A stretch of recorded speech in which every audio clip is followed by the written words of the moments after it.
Miturut pametangipun ing Bapa ing Sukalima, tiyang mangun Bale Wisma menika ingkang cagak ingkang kiyat. Menika mboten kok perkawis branda donya, mboten kok perkawis derajat pangkat, mboten kok perkawis anggenipun gadhahi kesugeng kliwat. Menika saged damel pemarem tumraping piyai putri menika mboten. Lho nuwun sewu lho. Arepa duwe dhuwit akeh, arepa duwe derajat pangkat, arepa kesugihane seprapat jagat saupamane, kula nuwun sewu, nek mboten saged paring. Paring napa? Nek mboten iso menehi pemareming batin menika lho, nggih. Menika jalaran. Anggenipun piyai putri menika kadang kula sok menggok dalan. Nggih. Lho, menika saestu. Kula nuwun sewu, gagah kaya ngapa, sugih kaya ngapa? Lho. Atos suarane ngoten lho. Suarane karo tangga teparuh ingkang sok ngrasani karo kulawarga menika ginanipun menapa?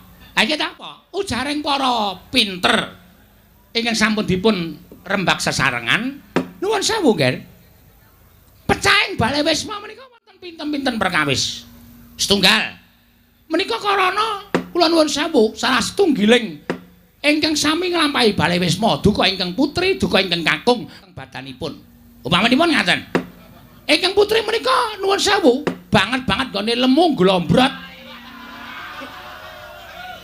Monggo ora tau gelem macak ning omah. Maming dastran wae bolong nggon geger.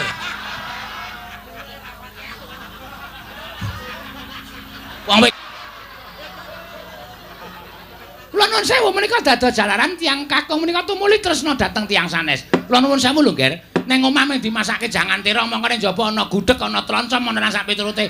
Menika kula nuwun sewu. Menika ki dados sarana piyai kakung menika tumuli menggok margi. Semanten ugi sing lanang. Sing lanang nek mung sakepenake dhewe, lho, Copi, ora gelem dandan ning omah. Mongko ya ora tau gelem besus. Ning omah mung ngeler silah gundul randi rambut. Nggih. Sarungan tok mongko ampeke ora jamak-jamak. Menika wong wadon ya sosok kadang kala jeleh nyawang karo sing lanang. Nuwun sewu lho, kula mboten kok ngebotaken ingkang putri menapa ingkang kakung sedaya kula cariyosaken. Iso golek dhuwit, arep sing lanang kuwi iso kaya ngapa? Ning nek nggone dandanan ning omah sakepenake dhewe menika ya mboten prayogi. Menika ya dados jalaran ingkang putri menika tumuli klirik dhateng piyanten kakung sanes. Mengatakan Bapak Durna. Nggih. Pemanggihipun Bapak Durna menika ketemu nalar. Lho, ketemu nalar saestu, saestu. Kula nuwun sewu. Ingkang angka kalih kula aturaken ing ajeng salah setunggalipun menika mboten saged ngaturaken jatining pemarem. Ngaten menika. Inggih. Menika ya bisa dadi jalaran wong mangun Bale Wisma menika tumuli mandheg wonten ing mergi. Inggih, Kakang Durna. Mongko dasare isih nom-enom. Isih mbutuhake kaya ngono. Ning jebul ora ana sing iso. Mbok sing lanang deni. Sing lanang ora iso ngladeni sing wedok, sing wedok ora iso ngladeni sing lanang. Lah, menika dados sarana pecahing rumah tangga. Ngoten ya, Kakang. Nggih, nggih. Mula aja sok gleleng. Ngoten nggih. Kaya sampeyan niku kula rega sampeyan kok harmonis. Ket biyen ora tau ana perkara. Amarga bojo kula keleke papat. Keleke papat. Lho, daran ta? Mengajeng-ejeng kula kaya ngoten ta? Ngerti kula wangsuli men marem sampeyan. Men puas sampeyan. Mergo kula ora tau padu karo bojo kula. Masa kula padu kula omong kok akeh. Ta mboten ajeng kelakon ta, Depake? Nggih, nggih. Terle nuwun sewu, le ngaturi jati ning pemarem ya harmonis. Pun boten sah dirembug. Sampeyan ndak malah kencing kali kula. Lah saenipun tumrap kula ngatur kemawon, Ger. Saenipun ngaten. Bawa dulu kados pundi? Mindak kedawa-dawa perkawis panjenengan samangke tumuli ingkang garwa Dewi Banawati tinimbalan sowan. Menawi paduka ajrih utawi boten sekeca nimbali Dewi Banawati ingkang garwa menika piyambakan. Mumpung wonten mriki wonten sakataing para pini sepuh, para punggawa, para nayaka. Mbok menawi wonten ngajenganipun para sepuh menika tumuli ingkang garwapun Dewi Banawati saged ngaturaken menapa ta sababipun sampun setunggal candra menika Dewi Banawati mboten ngladosi paduka anak Prabu Duryudana sak tatanipun tiyang mangun Bale Wisma. Menika cara ingkang langkung prayogi. Tartemtu Dewi Banawati badhe isin menawi wonten ngajenganipun anak Prabu Baladewa, wonten ngajenganipun Adipati Harya Senguni lan wonten ngajenganipun ingkang Bapa ing Sukalima. Mbok menawi mangke Dewi Banawati saged walaka dhateng paduka anak Prabu ing Ngastina, Nger. Sidhem jroning pasewakan Wadya Gong tanpa sapawa.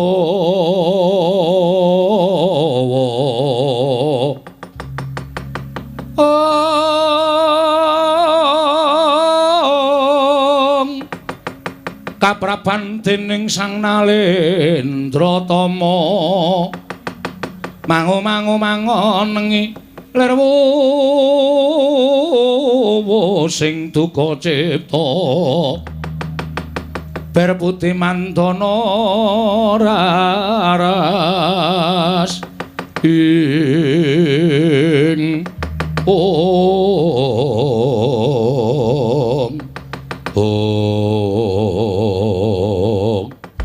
gumarenggeng pirembagan madaning Datraya negaring Astina nalika semanten kathah-kathah pangendhanipun penembahan Durna tinampi sana parandring manggan dadosaken legeg jroning driya nata ing Astina Prabu Suyudana nglenggahi kanyut minangka wardu kanyut ujaring mangganten wardu Jarwangeca nginangun durung abange dur-dur nanding dasaring pertala kasaru geger madyaning Datulaya geger madyaning kedaton lampahing ngemban ingkang bletek-bletek saking tebian sinuwun kula ingkang sowan sampun ngantos kedhot penggalih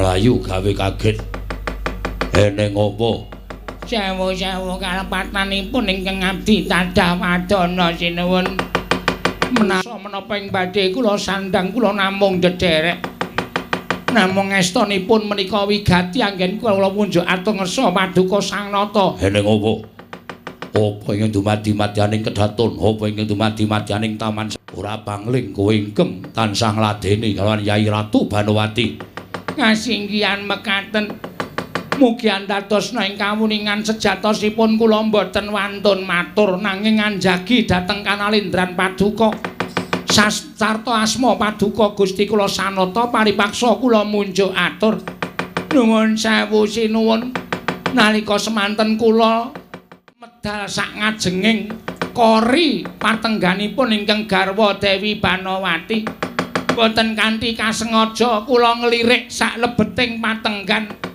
kula nuwun sewu ketingal sukunipun wonten setunggiling priya ingkang sare wonten patengganipun Dewi Banowati lanang apa wedok jaler sinuwun wulunipun kathah jaler sinuwun estu kula mboten badhe ngatur dara dawah kalenggak nata Ngastina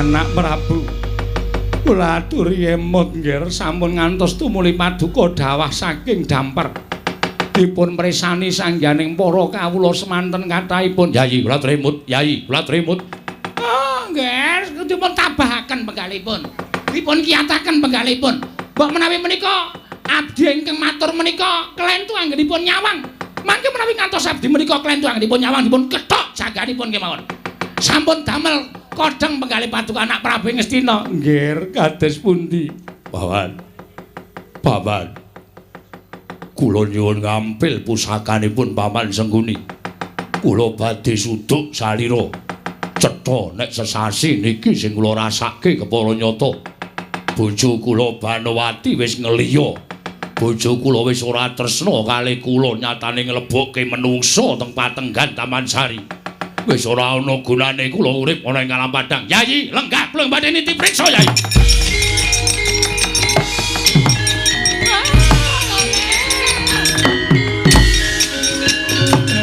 monggo ger monggo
Irem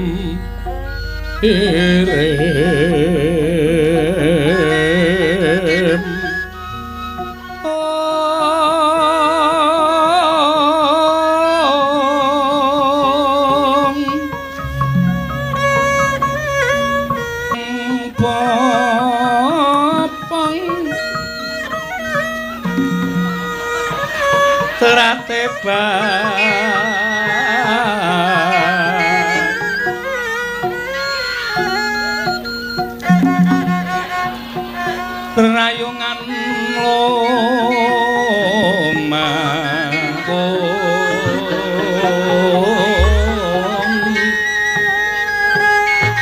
tumalong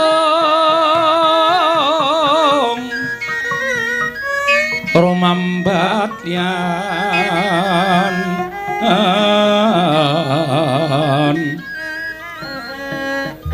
wes semukang mau raras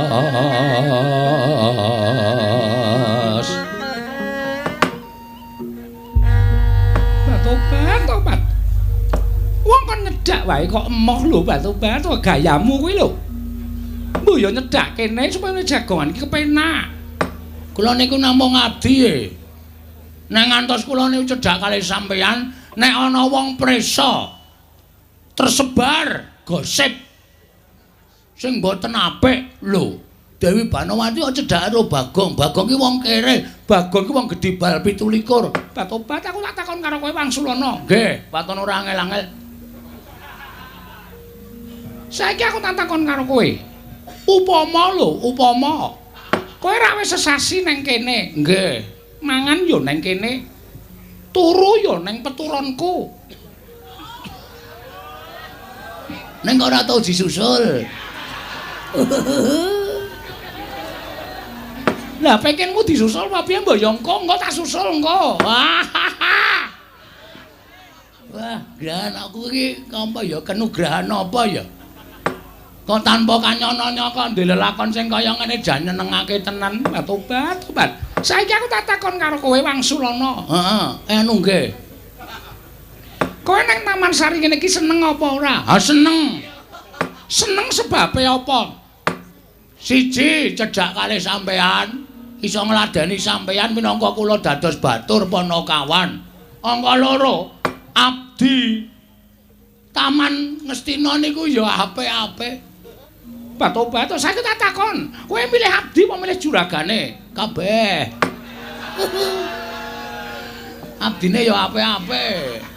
Ayo kula niku selerane macem-macem. Batobat tutuk watu sirahmu kowe. Bagong dalem. Batobat kowe ngerti ora sing tak rasake? Bab napa? Sasuwene kowe durung mapane negara Ngastina kuwi atiku mung nyawang taman. Aku mung tansah nyawang taman, mula suwe-suwe rak ya jeleh. Mung kon nyawang taman, mung kon nyawang endahing Taman Sari Negara Ngastina kuwi suwe-suwe jeleh. Mongko aku ora entuk metu. Aku ora entuk metu saka ing Taman Sari, aku ora entuk dolan menyang endi-endi papan. Aku ora entuk srawung karo emban-emban liyane sing diparengake cedhak karo aku ming emban siji loro sing entuk palirae anak Sinuwun Prabu Duryudana. Nggih. Ning bareng kowe nang kene atiku seneng Bagong, atiku bungah. Dina-dina iki mesti guyu. Dina-dina iki mesti aku ki batobat rasane ki atine kaya seneng banget. Tenane. Iya Bagong, Batobat kowe iki wonge sregep Batobat. Jam 4 esuk wis tangi. Mengko tumuli kowe nganu lakoni subuhan, nggih. Wingi kok madhep ngulon. Lah kon madhep ngendi? Ora ya madhep ngulon Batobat, karang aku ya ora tau nindakake panembah, mula aku ora ngerti. Ah niku salahe sampean teng riku niku. Mula arep sampean niku kedunungan derajat pangkat kudu tetep manembah, bersyukur karo sing gawe urip. Iya. Mengko sabare kuwi kowe terus ngepel kabeh Taman Sari mbok pel. Batobat ning kowe aja ngawur. Kowe iki ngepel kok nganggo kathokku lho. Alat pel niku rak segitiga to. Dadi niku ning lebokke gampang. Rasa dadak dilempit-lempit. Karang nek ngepel karo mbayangke iki tenagane Iso tumpuk matikel-tikel. Kula pel ngenten iki kalau tak bayangke aduh. Iki lagi wadahe. Diapurmu nggih. Ayo dienggo semangat tok ya. Iya, bat-obat lan kowe ngerti ora? Kowe iki nek olah-olah enak banget. Ah, kaya kawit biyen kula nek mangan olah-olah dhewe kok. Iya. Wingi kae jangan kok ireng ki apa? Nika brongkos. Kai colo, kai tahu, kai krecek, terus dicampuri ceker. Bat-obat. Aku ki nek mangan ra tau wujuding ceker kaya ngono ku mergo aku prameswari. Nek mangan yo basa sing daging-daging. Lah kok bareng aku ngrasake ceker kok enake ra jamak-jamak. Iki mergo nggonmu olah-olah Bagong. Wah. Oke. Benjing masake napa? Ya aku manut karo kowe. Nggih. Anu pun dereng napa? Teloncom. Teloncom ki apa? Aku ya ora ngerti asline. Teroncom apa teloncom? Hah? Terancam. Terancam bahaya. Bat-obat terancam. Iya, nggih. Lah, monggo kowe iki ya demen resik-resik, mbok taman mbok sapu nganti resike ora jamak-jamak. Blumbanging iwak tengah taman kae mbok kuras. Bat-obat saiki katon bening, katon disawang ya apik.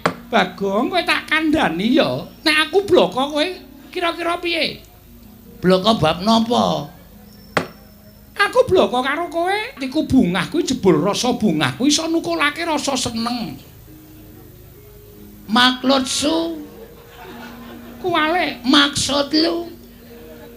Jroning bungah kuwi nukulake rasa seneng, jroning seneng kuwi nuke rasa tresna. Ampun macem-macem ah. Kula niku mung batur e. Sampeyan kok ngrembug perkara tresna niku salah tempat. Sampeyan niku nek kali kula wajibe ngrembug perkara pegawean, ora perkara tresna. Mengke ndak dilokke kula niku cecak nguntal cagak cebol gayo wulan puto ngitung lintang. Wong pungguk merindukan bulan. Niku mboten ajeng kelakon. Sing kandha sapa? Ning donya iki ora ana sing ora bakal kelakon nek kabeh dilakoni nganggo tekad.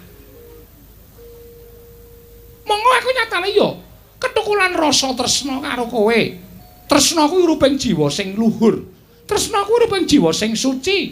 Tresna kuwi paringane sing gawe urip. Tresna kuwi ora iso ditolak. Tresna kuwi ora iso dibalak. Tresna isane mung dirasake. Tresna kuwi ora pilih jak pangkat. Naden aku tresnani wong loro saudon telu saurupan. Upamane aku tresnani karo kawula, mongko rupane elek, ning nek Gusti keparang maringake rasa tresna karo aku, aku ora iso nggone bakal duwa, Bagong. Manesmu, arep apa? Arep apa? Arep gandrung ya.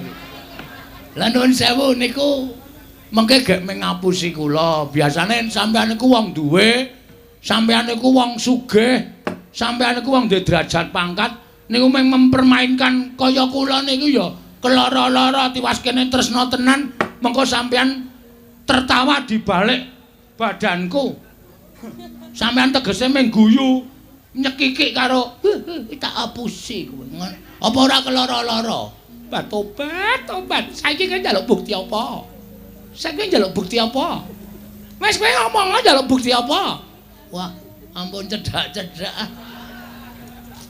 Kula niku galak. Kula niku aja kok nyawang wong wedok mambu parfum e. Pikiran kula wis tekan ndi-ndi. Tenan niku. Monggo parfum sampean enak kabeh. Kowe wingi nganggo to? Tak semprotke to? Nggih. Jenengene nolong kuwi. Ora apik nganggo parfum wong wedok. Lah karang ambune wangi. Wis gage wangsulana piye? Aku butuh wangsulanmu saiki. Ngeten lho Sin Anundara Banowati. Iya, sampeyan niku wen kagungan garwa Prabu Duryudana. Aku wis ra tresna. Lho. Aku wis ra seneng. Gagah kaya ngono, gagane ra iso atos.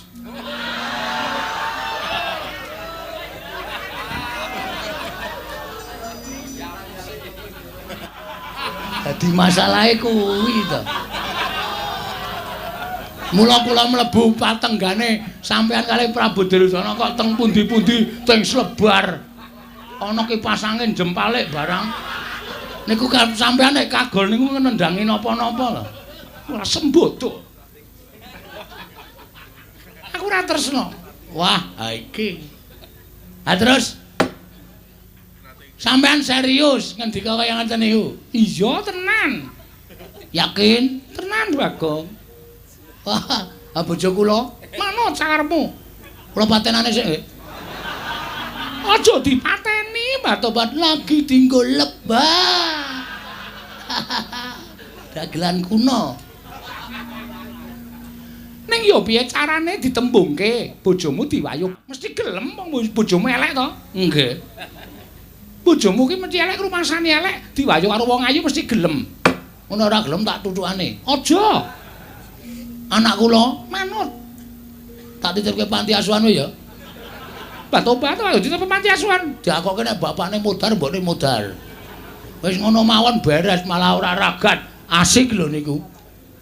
Saiki kowe piye? Aku butuh jawabanmu, butuh wangsulamu, ndak selak kemrangsang pikirku. Wong turu ya wis ning patunggonku barang kok. Sapenake dhewe mongko nek esuk ya tak gugat kok kowe. Bagong tangi, Bagong tangi. Nggih. Ngene wae. Nek pancen sampean tresna tenan karo Bagong, sampean ora napa berperan sebagai prameswari. Terus tetep dadi garwane Bagong. Ora ngono kuwi bojo karo wong lanang kok ngadeg gejejer ora basa. Ayo lungguh ngisor. Inggih ngestaken dawuh. Tobat. Menawi kersanipun ngados mekaten kula nang ngestu padha, kula ngestaken dawuh teko Kang Mas Bagong.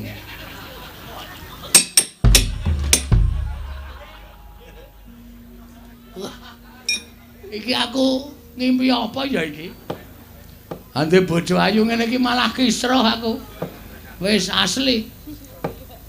Baknawati dalem wonten dawuh Kakang Mas. Wah, jan kowe tresna tenan karo aku, Diamond, diajeng. Heeh, diajeng. Aku anu gugup aku ki gugup tenan iki. Wah, jan iki nek ora tuku. Ora tuku pli kita. Bel kita. Ora bakal kuat aku. Tobat. Banowati wonten dawuh. Kowe tresna tenan karo aku. Kula tansah nderek sakit. Kula badhe nyakiti dhateng awak kula piyambak. Upama aku darah tinggi, kula badhe nedha. Iwak kambing sak kata-kataipun. Sepatus kula nggih nderek darah tinggi. Upama aku asam lambung, kula badhe nedha kecut-kecutan sak akeh men aku ya asam lambung. Kowe dia nek ngono tresna tenan karo kowe ya. Nek aku maem donat.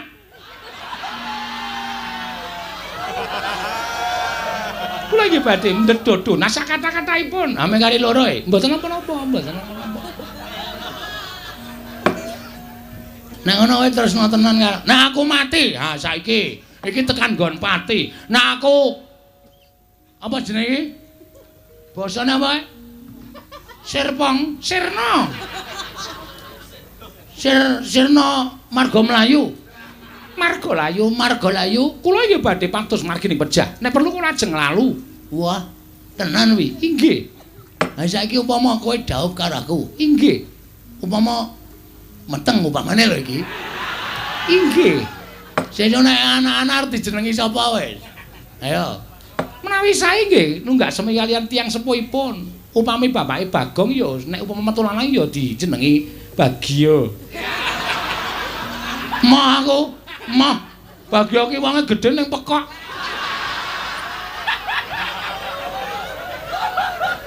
Lah menapa Baron? Ah loro kuwi aja. Baron ki mung watuk wae. Mah aku Basir. Inggih menika sae. Heeh, nek wedok ya sapa ya? Wedok angel lho nek wedok nganggo bagi. Ciluba. Inggih, menika ugi sae. Sae kemawon. Ah, jan. Kira-kira pengen dianak pira kowe? Menawi sae menika anu mitra dhateng aturanipun negaring Ngastina menika namung kalih kabeh. Aku mongko pengen ndek anak kae. Nderek mawon. Wong iso nang anake umur sesasi kowe metengna ya. Tobat ya dinteni sik kok ya. Jur kesusu-susu lho. Ha selak tuwa, selak ra iso ngapa-ngapa pokoke garing pangan.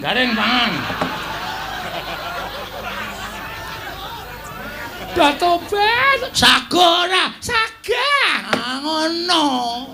Permintaan suami iki adalah apa ya? Keng kudu dileksanani. Wong wedok ora ngladeni karo wong lanang mati cemplung neraka. Durhaka. Inggih ngestaken dawuh.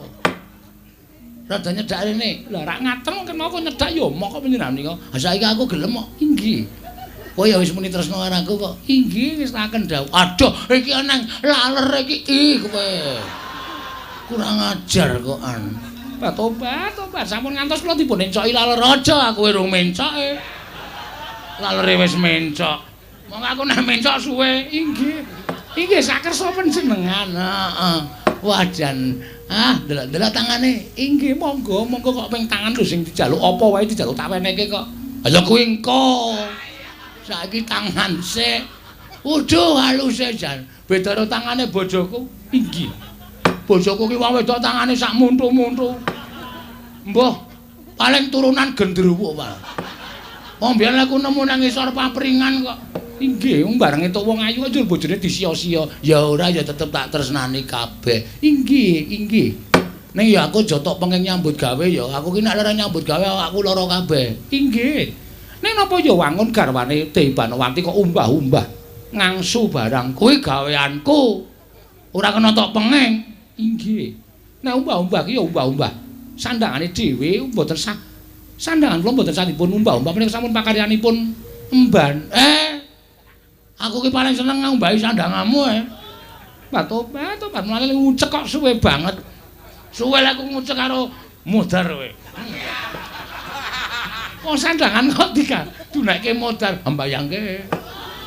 Tobat senengane kok kaya ngono. Yo iki apa jenenge? Abdi ngendi? Abdi Ngastina iki ana sing lucu ora? Wonten. Jenenge sapa? Limbo kalih Cangik. Mimin kalih Apri. Oh, Banci Mbogem kuwi. Inggih. Rumiyin sakmenika sampun mboten. Ya ditonton ya nang arena pertunjukan. Inggih. Ngastina menika gadah arena pertunjukan. Heeh. Ya mangkat rono. Inggih ngestaken. Edan kowe iki saka mburi ya apik. Saka ngarep ya apik. Wah, dan sampurna menapa sempurna maksude ngene lho sawang saka mburi ya apik ngarep ya apik wah wis pokoke aku saka ndi-ndi gelem saka mburi ya gelem ngarep ya gelem iki ngestaken dawuh batobat panjenengan iki ora bagus ning ya gemeske lho ih gemes aku mangke sing ta jiwit kene sing mobat mabrik liyane ora iso jiwit sanggon-gon pundi sing mobat-mobat nggon apa ora takon sing pernah ora kurang ajar batobat mang iki kowe batobat lek bengok iki kok keri lho iki kowe ketoke bunga banget inci batobat arep ngopo? Ora apa-apa. Mbok ya nembung, mau nembung ya dikeki kok.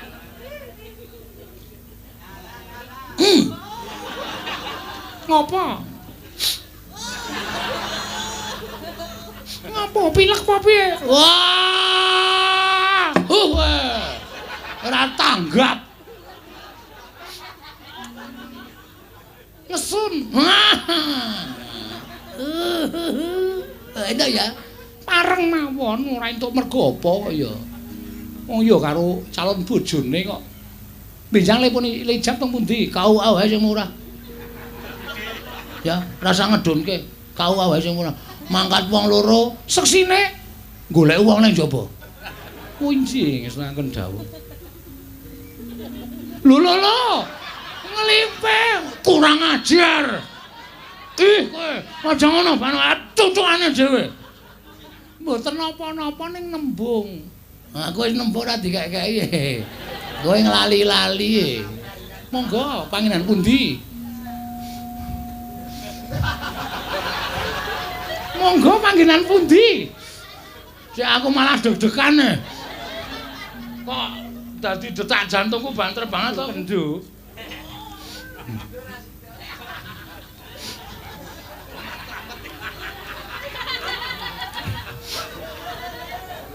Aduh. Pripun? Malah ngentut aku. Ngampet malah ngentut. Batu. Menjani kok sok meneh mbok mangan ki diatur. Ambune ra karo. Barang aku ki panganan bosok barang ta. Nek to, inggih monggo.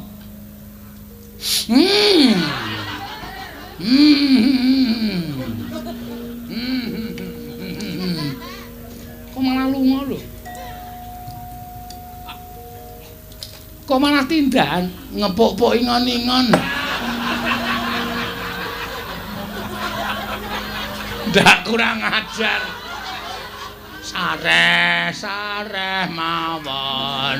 Tenang mawon.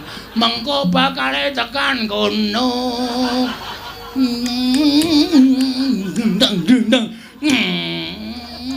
Ya tindakan aja inggih.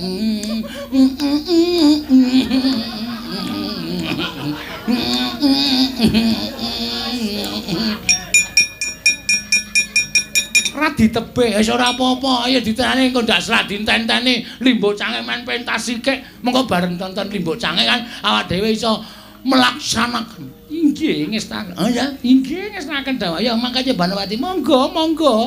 Pangeran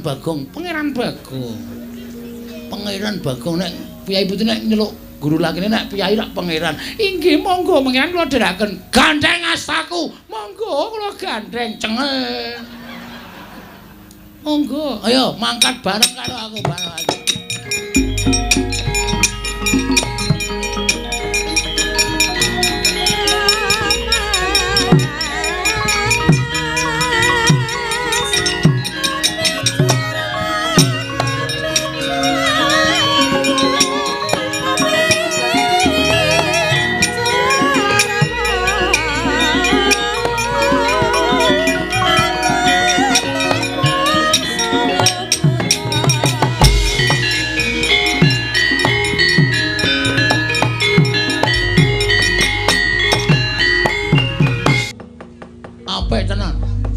Aku seneng abdi-abdi iso gawe lipur penggalihku.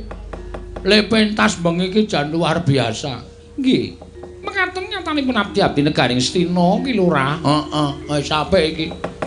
Nek ya kejaba saka kuwi ora ming mikirke senenge ya diajeng. Inggih. Ning kudu mikirke pahite, tegese ngene. Gandeng aku manjing nang taman ki nuwun sewu, aku ki wong lanang sing kleru. Mergo aku neng taman ora bali-bali tur malah aku andon tresna karo garwaning Prabu Duryudana. Pengeten. Iki nek nganti ketratase eneng sing goleki aku. Kurawa misale goleki aku terus piye?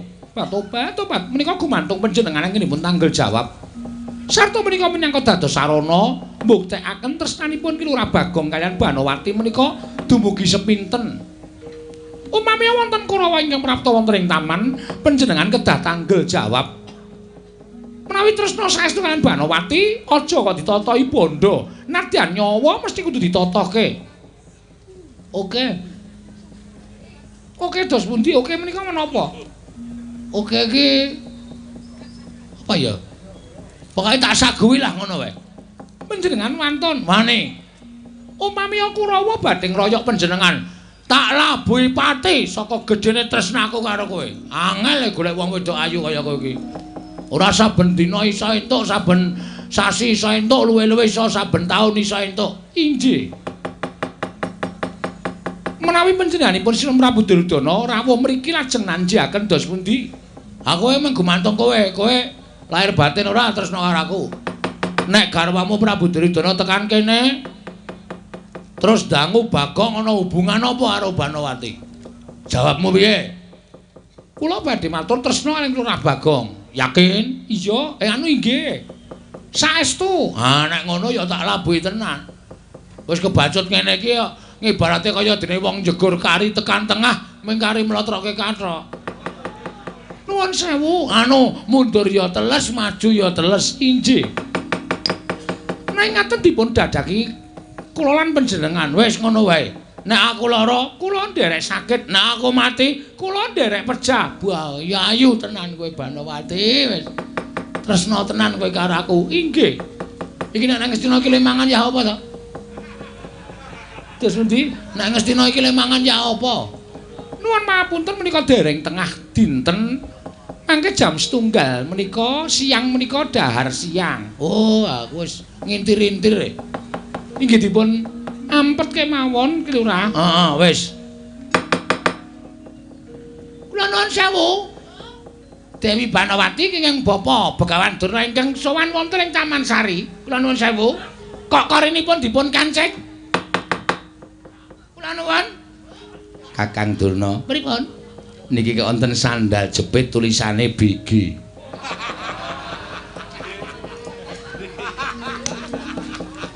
Nuwun sewu napa sandalipun dipun tulisi BG? Tak kater. Wis bola-bali ilang.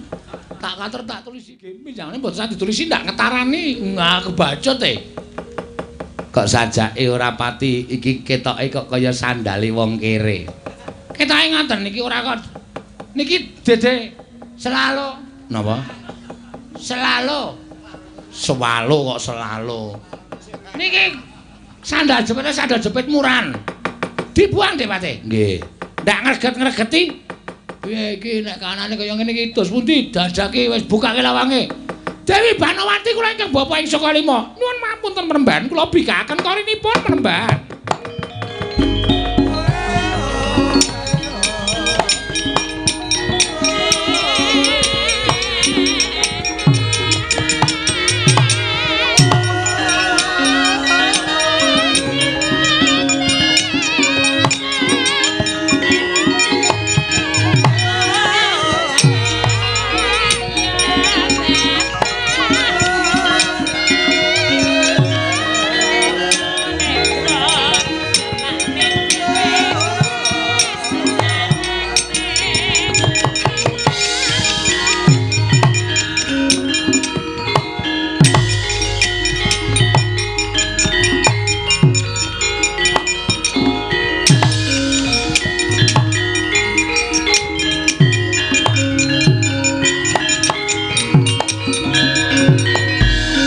Durnaina panalinganira lumajaring ratri linenggak jangganira kapisanan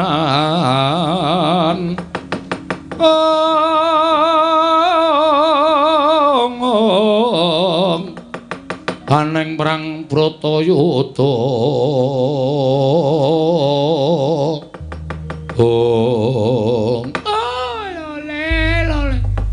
kenthos waluh gembol manyor-manyor duk ning dungkul wana diadyalah Saraswati wana. Kula ingkang sowan wonten ing Taman Negari ing Ngastina Gusti Ayu inggih Panemban kula ngaturaken bekti kula kunjuk. Oh inggih kula tampi dawuh sami-sami. Nuwun sewu ingkang paman ingkang sowan Gusti Ayu. Arkanapati Arya Sengkuni kula ngaturaken bekti kula kunjuk. Oh inggih kula tampi dawuh sami-sami. Wonten menapa dene Paduka rawuh wonten ing Taman Negari Ngastina sajaipun mengku wigati Mremban. Menika ngaten. Mugi andadosna ing kawuningan bilih nalika wonten ing parepatan agung anak Prabu Duryudana menika ngantos dawah saking dampar. Amargi nampi pelaporanipun Mremban Taman Negari Ngastina. Kula nuwun sewu lho, kula menika mboten cubriya dhateng Paduka Gusti Ayu Dewi Banowati menika mboten. Namung mitra taturipun Mremban bilih nuwun sewu emban menika nyumurupi glibetipun Piyai Kakong mapan wonten patengganipun Dewi Banowati. Kula nuwun sewu. Menapa kepara saestu bilih panjenenganipun Dewi Banowati menika nyingetaken Piyai Kakong wonten ing Taman Sari Negari Ngastina. Kula nuwun sewu lho menika. Tobat. Kula nuwun sewu lajeng emban menika kala wau naminipun sinten kok banget nyamah asmaning Banowati. Dipun anggep kula menika wong wadon menapa? Dipun anggep kula menika wong wedok murahan apa piye? Ing atasipun kula menika prameswaripun Alendra, teka kula menika nyingetaken dhateng setunggiling wak priya wonten madyaning taman.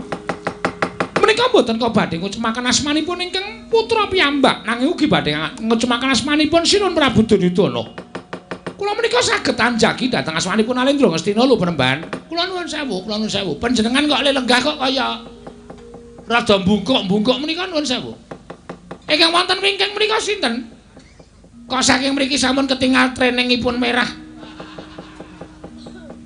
Menika sanes sinten-sinten, Batopak. Kula nyuwun dhateng panjenenganipun Dewi Banowati kira wonten wingking. Kula tak ketemu karo wong lanang menika. Lah kok epeh temen gedhoane. Kurang ajar temen wani nyenyamah marang garwaning Nalendra Ngastina. Oh, upami piyai kakung menika kecepeng dening Begawan Dolo badhe kula rajang kula Brambang kula iris-iris kaya lombok. Mesti badhe kula pejahi menungsa menika. Wonten damel wirangipun nata Ngastina Prabu Duryudana. Ketoke kok sing teng wingking niku wonten piyai kakungipun Kakang Durna. Mbok nek pancen lanang tenan kon metu. Aja ndelik teng mburine wong wedok. Wis wani tumindak ala kok dadak singitan ning mburine wong wadon.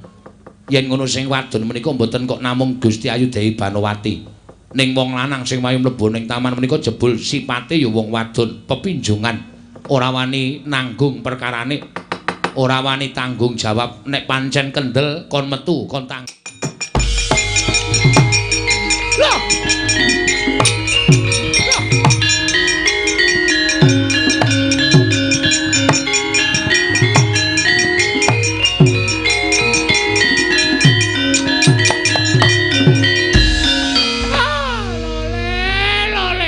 Jan. Waduh, Dik Pate, pripun? Tak kira nek wong lanang duwe derajat, duwe pangkat jebul kere. Nggih. Niki to mangsa, Mang. Niki rak wujude Bagong to. Niku Panakawan Madukara to. Halo. Begawan Durna. Oh iya, aku sing tekan kene. Wonten apa sampean kok muring-muring? Kowe menungso ora tatanan. Kowe wong randhe hidup isin. Kowe ora ngila karo githokmu. Kena ngapa kowe mapan ning negara Ngastina? Kena ngapa mapan ning taman? Mboten niat kula kok kula ditimbali kalih Dewi Banowati. Hus, ora sak penakmu dhewe. Gusti Ayu nyebute. Gusti Ayu apa? Dewi Banowati niku saniki pun nuwun sewu mengungkapkan rasa cintanya kepada Aye. Aye dengkulmu meloncat ora? Karepe piye? Mang takon dhewe. Yayi, wonten dawuh Kang Mas. Lho, rungokke. Aku tekan kene sing dawuh sapa? Kula. Terus aku nginep sesasi iki sing dawuh sapa? Kula. Nang kene aku sing ngladri sapa? Kula. Rungokke. Lho. Lah kok dadi kaya ngono iki piye nuwun sewu Gusti Ayu kok dados mekaten lampanipun. Nyatanipun tresna menika mboten saged dipun peksa. Nyatanipun tresna menika mboten saged dipun jiat. Kula menika sampun jeleh mapan wonten negaring Ngastina lan kula menika pengin sanget lan kula menika tansah tom-tomen menawi kula menika ladosi dhateng pun Bagong. Mila temen Bagong kula boyong mriki sumados samangke ladosi dhateng kula turta Bagong ya pun cundhuk, sampun mathuk, sampun purun ladosi dhateng kula. Ale ora gelem piye? Wong bojone nang omah wae bisu kok. Nek ngladeni wong ayu mesti geleme lahir batin. Ah ya ora kok rasa dadak omong ngono iki bejane dhewe-dhewe kok. Nah ngaten Dewi Banowati sampun sambung kalian pun Bagong. Sampun Penemban sampun. Menawi ngantos ingkang ngraka menika prisa. Kula badhe matur menawi mboten tresna Prabu Duryudana nanging kula tresna kalian Bagong. Lho. Yayi, wonten dawuh. Kang Mas disayang. Inggih sanget dawuh.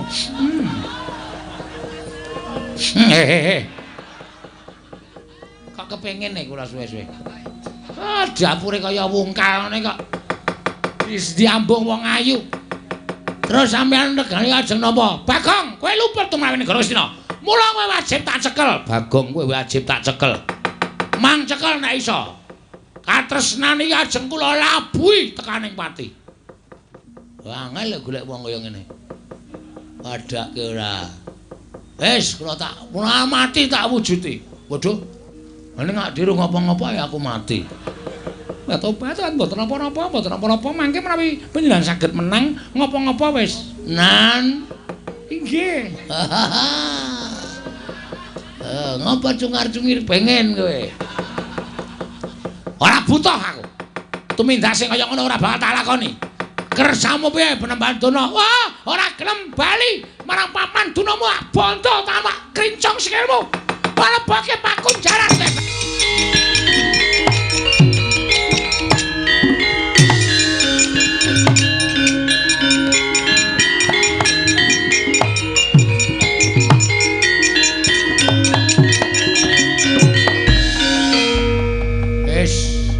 Aku sing kudu tanggung jawab. Nek panjenengan tresna kaliyan kula ya ditanggung jawab tenan, ora usah wedi karo Kurawa. Ora. Wis ya, inggih ngatos-atos. Sembah kula ngendharaken paduka, ning kowe kudu netepi janjimu lho. Inggih. Nek aku lara kowe melu lara. Inggih. Nek aku mati kowe golek dalaning pati. Ngelula. Nglalu. Heeh, nglalu. Inggih ngestaken dawuh. Wis ya, aku mangkat sik ya sayang. Inggih. Ngatos-atos. Salim rumiyin. Heeh. Wong wedok iku kudune ngambung nane wong lanang. Alah-alah wong salamane kok dadak tangane mbok nek kepengin mbok omong ngono wae ora apa-apa kok. Ora. Aku kudu menjaga harga diriku. Aja dikira aku wong lanang macam apa. Gak aku nek ora dipersilakan ora arep tumindak sing werna-werna.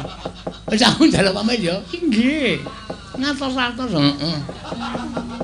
Engko nek aku bar perang menang digodhoke wedang. Kersanipun mandi air hangat. Inggih.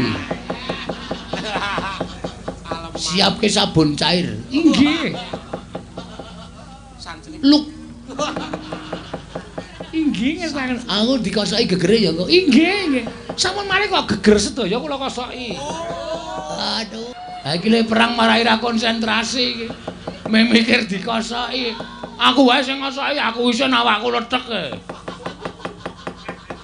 Ngono kowe ngerti meko-meko. Ndak ra gelem kok. Inggih pokokipun mengki kula ladosi.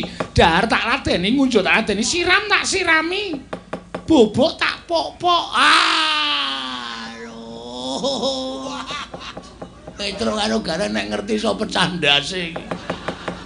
Ngerti kabejane sing tak rasake. Aku njaluk pamit ya Banowati. Ngantos-antos. Budal mangkat ning peperangan. Inggih ngantos-antos ki Lurah. Heeh. Wis ya, inggih. Rasa nangis. Kula mboten napa-napa kok. Waduh. Kudune iki krembik-krembik apa ngapa? Mboten, pokoke kula yakin meng Lurah Bagong menang. Heeh. Wis ya, inggih. Kurawa. Iki garwane Dewi Banowati iki Lurah Bagong. Sobat kok nglimpe lho sengit aku. Ayo tandangano kerjane Bagong Barat.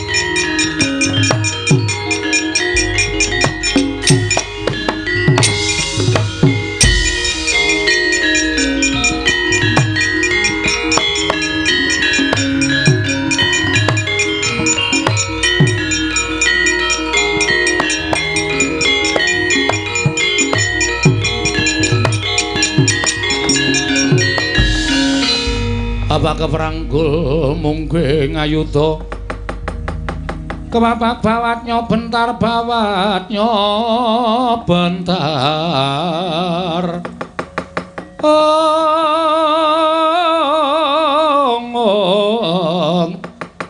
kepapaknya mungke ngaloka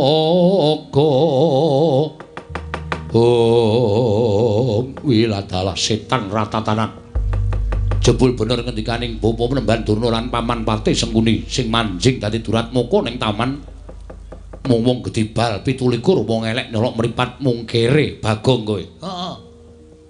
Kowe sapa ta kowe? Lho, Ora ngerti karo aku. Kowe ketoke wayang arang-arang metu kowe. Kartomarma dudu. Pancen rupaku padha karo Kartomarma, nanging aku arane Surtayu. Wah. Bes jurusan Parangtritis to kowe. Kae Jatayu. Oh, njane lali aku Surtayu. Iya. Iki Bagong, kowe maling ana ing Taman Sari. Pancen wis tak sengaja. Ora wedi mati kowe. Alah, mati ki nggo ngapa? Wong urip ki antri modar. Mati saiki, mati sesuk padha wae. Wis tak niati. Dasare Dewi Banowati wis ngandhake nek tresna karo aku. Mula sapa sing arep palawirantas malang-malang bakal tak putung.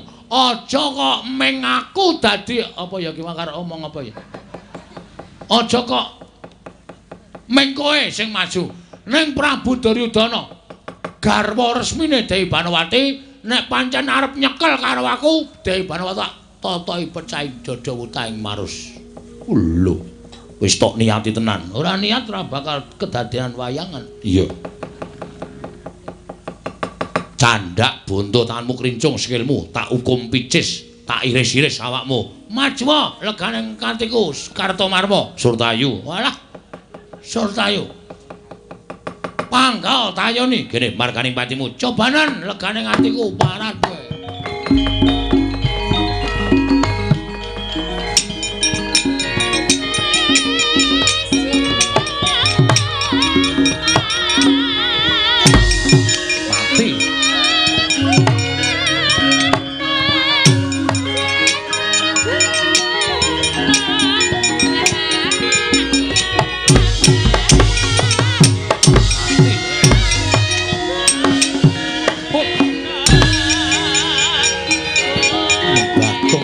Gayamu sepiro?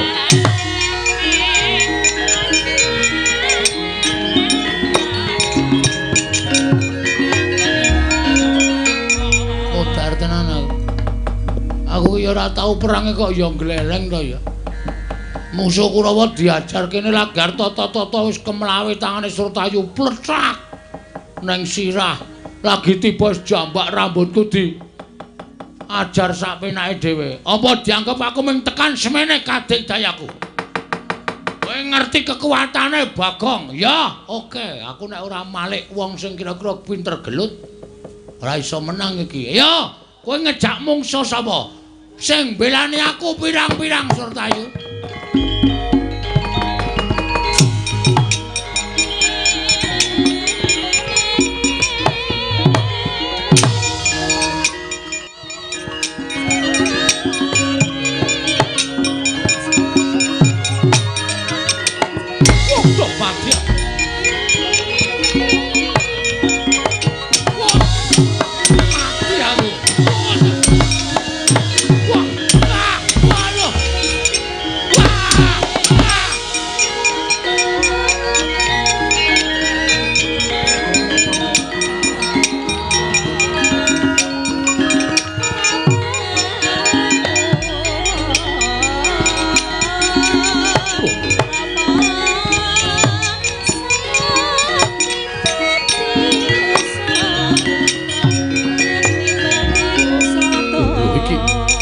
Bagong gembilo sirahe gleleng pacake jebul sing ndumbani sencaki barang jagat dewa Bathara.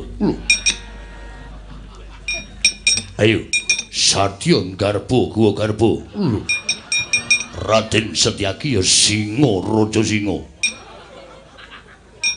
Wah iki diapure Bagong. Dasar Baranyata. Surtayu aja kendhak sika karo Bagong. Konangan Setyaki kelakon tinju wisata dina iki. Omongane teng plethot.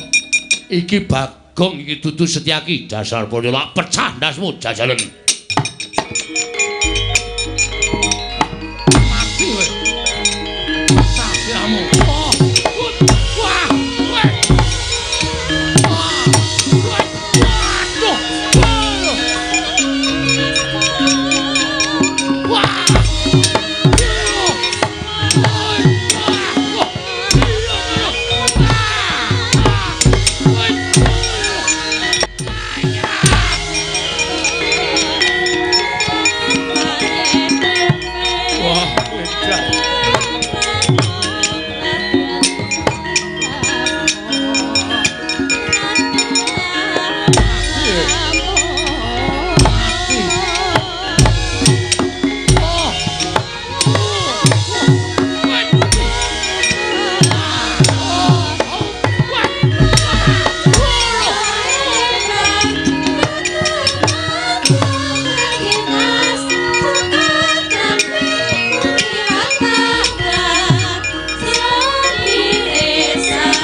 Arep malik ping pira cewengi kowe?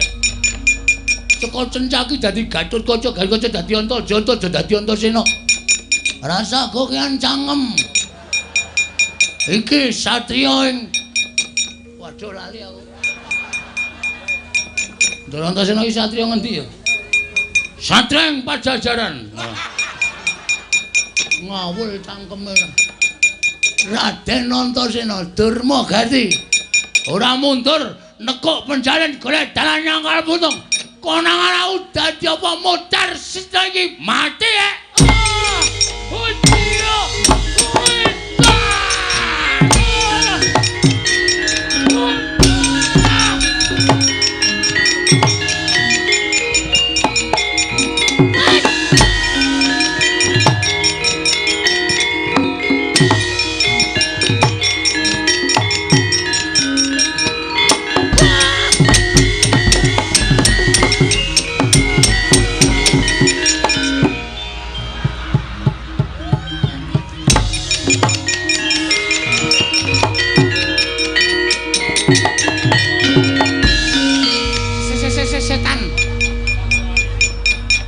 Piye, Cit? Ora karo-karuan, Man.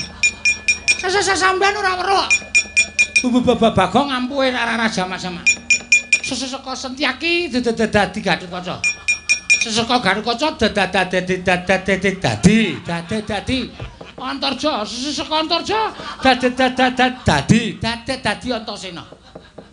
Bareng kula maju. Heeh. Seka Antasena dadi wong lemu, Pak. Oh. We apa? Wedok. Heeh.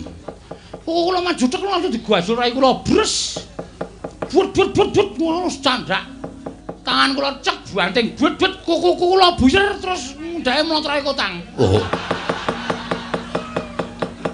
Jejelke cangkem kula, Man. Mandluk ngoten. Waune kula ora dong bareng kula seserot kok enak. Oh. Terus nyun. Cepet banget ya, saking cepete. Nyun. Wah. Wareg, perang wareg nih lagi niki. Ha iya. Wis ora karo-karuan. Lah kok dadi Bagong duwe kasantosan sing kaya ngono, duwe kekuatan sing kaya ngono. Nggih anak Prabu Duryudana kados pundi, anak Prabu Baladewa kados pundi? Kakang Penemban Durna piye Kakang? Oh, Bagong cundha manik jeblok ketemu barang.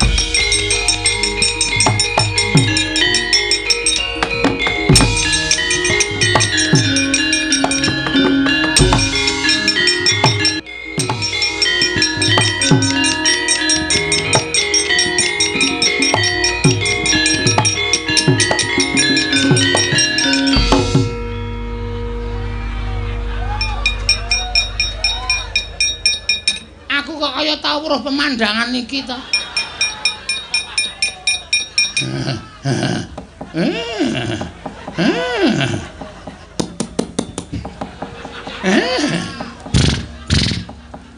Oh, setan kok Bagong. Lah kok ngeling-eling masa laluku. Oh, jembiyen ya ora jembar kaya ngono kok. Oh, mati.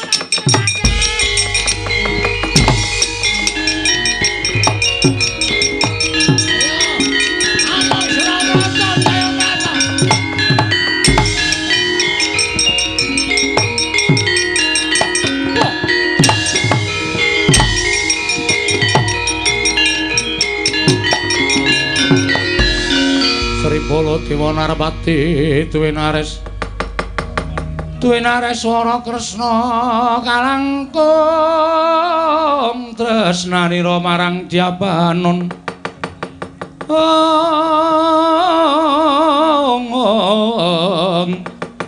marang Jabanon Cinawi. Oh, wah manus maning jajaran.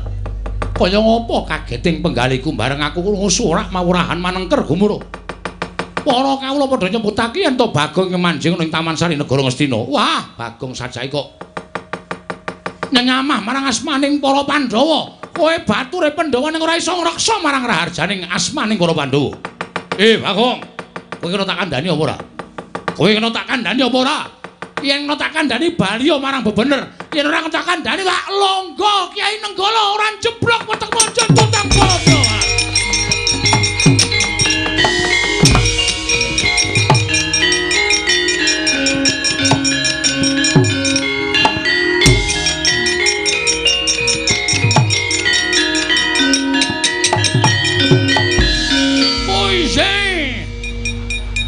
Jagat Dewa Bathara ya jagat pangestu aja to anggap sepele aku Baladewa. Ayo. Iki Nata Mandura. Kowe nggawa Kyai Nenggala, aku nggawa apa iki? Ning saora-orane aku iso malik kaya Prabu Baladewa. Iya. Saentuke sapa sing duwe gaman tak silih kanggo nandhingi Kyai Nenggala. Ayo, Amos Ramrata, Jamrata imbang yen padha-padha. Iki Nata Mandura Prabu Baladewa iki.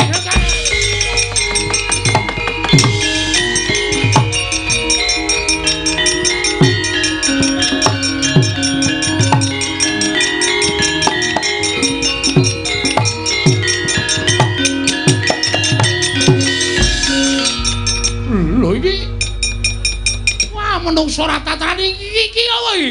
Iki kok ngadep kaca iki piye? Dengerin. Loh. Iki suarane Bagong iki. Bagong dengkulmu mlonjot. Ora nyawang mbok iki sapa iki? Nata Mandura Prabu Baladewa. Wah, Nata Mandura Prabu Baladewa ndasmu atos kuwi. Aja omong treca kowe. Iki Baladewa kok nggo graji?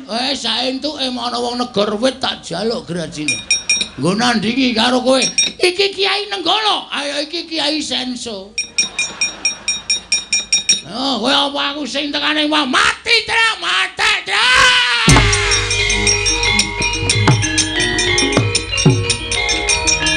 Wah, setan raka. Ayo.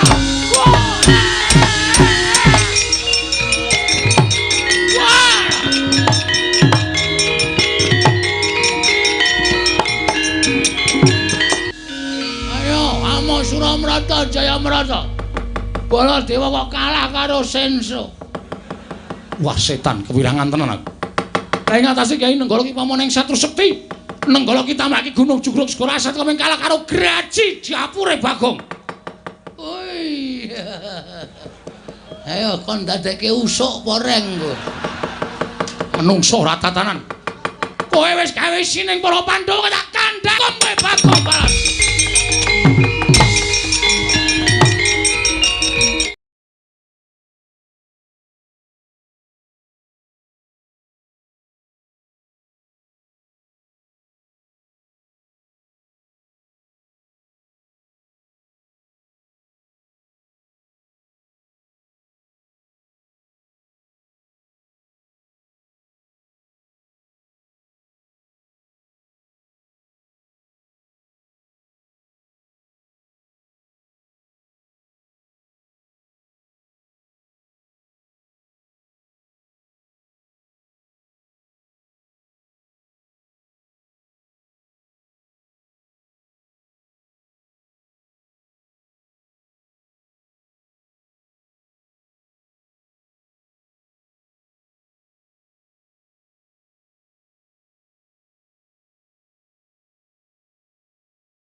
Syukur tole dene kowe wis padha rampung anggone padha gegojekan. Nggih, Pak. Nggih, Pak. Ya mung kok raine Bagong kaya ora adat sabene. Ora sumringah ki eneng apa? Maturga, matura. Apa sing tok rasake mau daturke Bapak? Mboten wonten apa-apa, Pak. Kula bahagia, Pak. Tenan apa piye? Lahir batos. Mboten ajeng nggadahi raos sedhe wong seneng niku tumrap kula sehat. Iya. Ora goro lugung. Rasa tru ndak ngebot-boti pikirane bapak. Bapak ki wis tuwa. Nek aku ana masalah sithik aku matur bapak ki pikirane ndak malah kekabotan, malah ora prayoga. Lah ning nek kowe sedih ngono kuwi ya dadine engko ora gayeng percaya aku to. Selagi masih ada Bagong, waduh mesti tenang pokoke. Mo ya wis, nek ora gelem matur ngersani bapak, ya wis. Nek ora ana apa-apa ya wis syukur. Lah iki tak kandhani ya. Gandeng iki dinane nek ora kleru rak setu to iki. Nggih, Pak.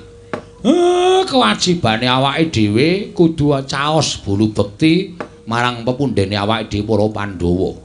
Monggo pendak dina iki mesti eneng Pasewakan Agung, eneng sak patemon king gedhe ning Datulaya. Ayo padha nindakake kewajiban mengko ndak diantu-antu pundhenmu Pandhawa Panakawan.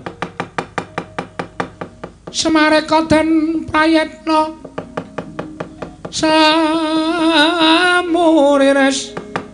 eka balik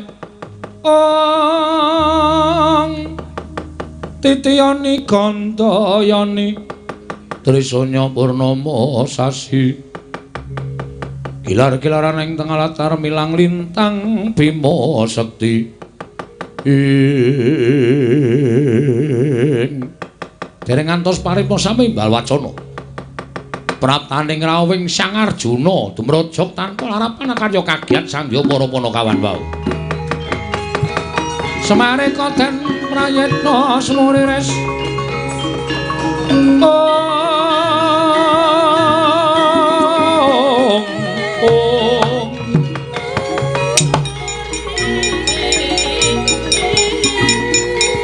titiyane gandayani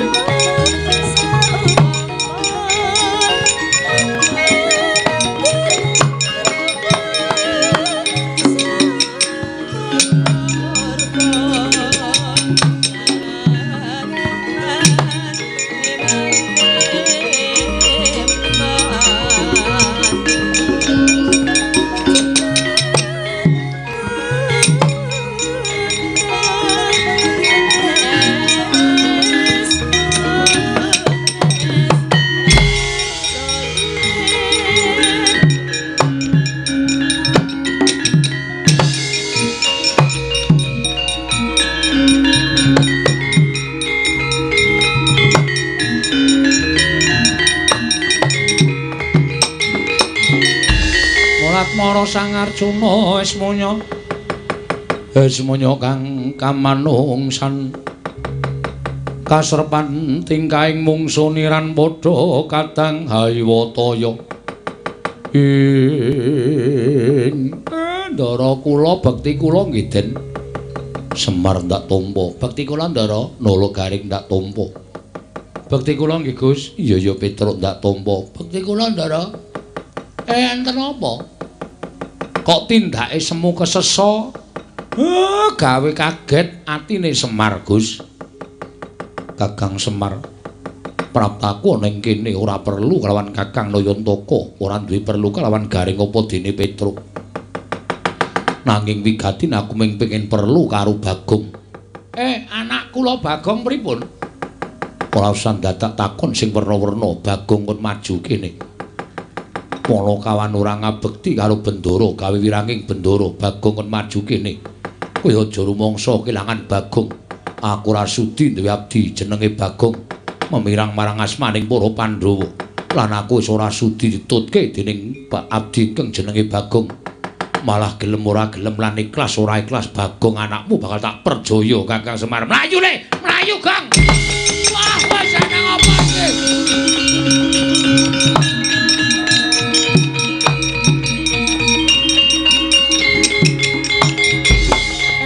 iki perkara Bagong ajeng mang jur-jur kula manut kula nderek ning mang jelaske sik mang gamblangke perkarane napa lho lah kok dadi sampean ajeng mentala kali anak kula Koko Prabu Mandura rawuh ning negara Ngamarta paring dawuh yen to Bagong wani ngewat kelawan Kakang Mbok Ayu Banowati Bagong wani maling ana ing negara Ngastina mongko sing dicolong prameswari negara Ngastina apa pantes anakmu duwe kelakuan sing kaya mengkono aku ra sudi dadi karo Bagong yen perlu yen pancen Kakang Semar mbelani karo Bagong wiwit dina iki kuwi aja ngetutke Janaka aku ra sotah ditutke Panakawan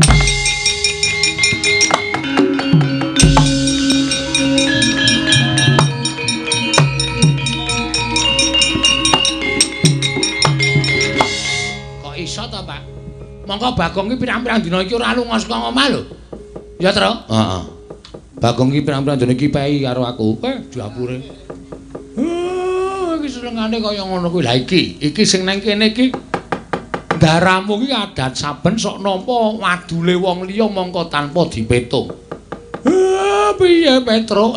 Mongko Ndara Janaka kae nek wis muni sengit karo wong nek ngoyak ora bakal leren nek rung kecekel. Wah, lah Bagong ki nasibe.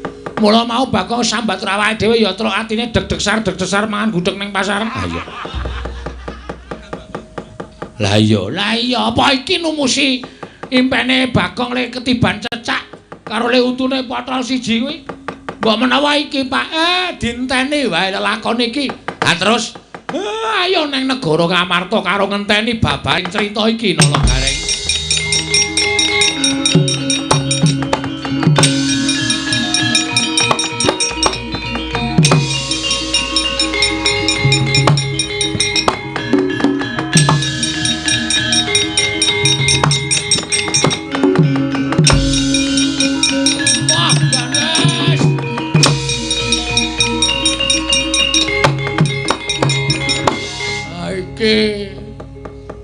Iki sing tak rasake ket mau gara-gara kemulane aku ora nembang liwung. Mergane arep tak liwungke atiku nek atiku wis ora tentrem ngene iki wis. Aku dadi Ndara Janaka menuduh aku sing ora tak lakoni. Bagong kowe wani nyolong Dewi Banowati. Bagong kudu diiklaske. Aku ora sudi ditutke Bagong. Nek perlu Bagong tak pateni. Wah, matartap. Atiku untung Gareng terus mlayu Gong, mlayu Petro ya mlayu Gong. Mlayu aku. Waduh, doyak Wah, wis monggo kae nek nganti matek aji sapi angin. Mesti kecekel aku iki nek ora nlusup nang alas, nlusup grumbul, nlusup semak-semak belukar. Ora bakal iso slamet aku saka Ndara Janaka iki.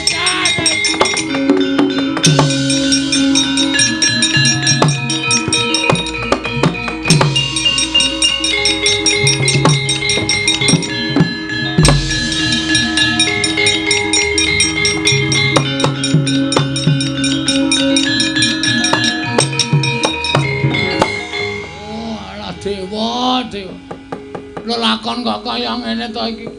Aku didakwa nyolong Dewi Banowati. Nek tenan ngono ora masalah.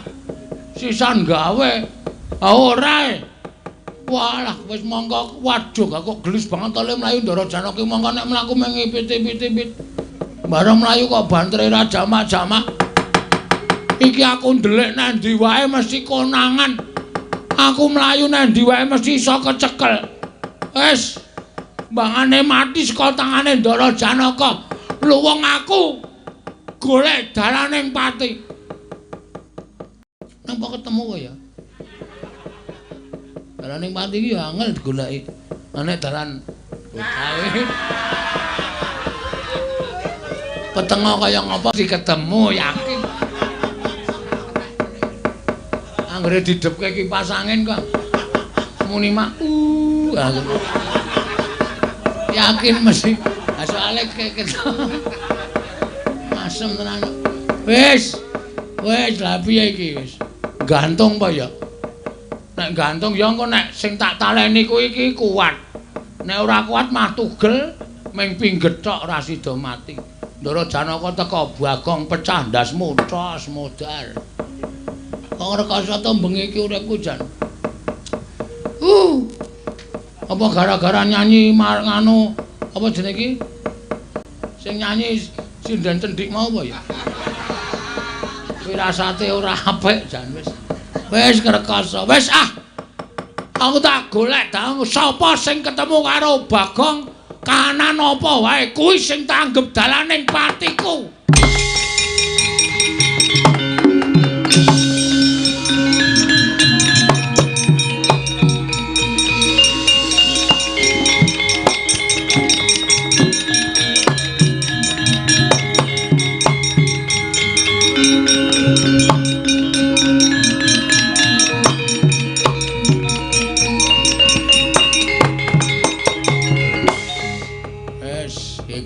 kuwi berarti dewa wis ngeparengake nek aku kudu ambyur ning segara. Rapang ning ki ombake gedhe segara kidul. Ning kok sepi ya yaene. Biasane ki ra ketang siji loro ki seteng sliri ngalor ngidul. Iki kok nyenyet. Do tutup. Oh alah. Ora ana pagerayu jejer-jejer. Wis tumungkula Bapa ngakasa ibumu Prastiwi. Nek ora tak cemplunge wis tak niati pokoke mbane aku urip doya-oya Ndara Janaka mung arep dipateni mbuh salahku apa luputku apa. Dewa kula nyuwun pengayoman dipun bikakaken lawanging kasuwargan. Nek jare wong lalu ki matine ora nyemplung swarga. Aku njaluk dibukake. Nek dewane wangsulan kuncine ilang. Bacilaka iki manan ora iso dibuka, ora iso nendhek-nendhek wis terserah wis ben. Nyemplung telenging samudra Kilura Bagong. Mugi-mugi dados sarana seda kula kanthi Kusnul Qadim. Dinampa dening pangawasane Kakang Murwecat.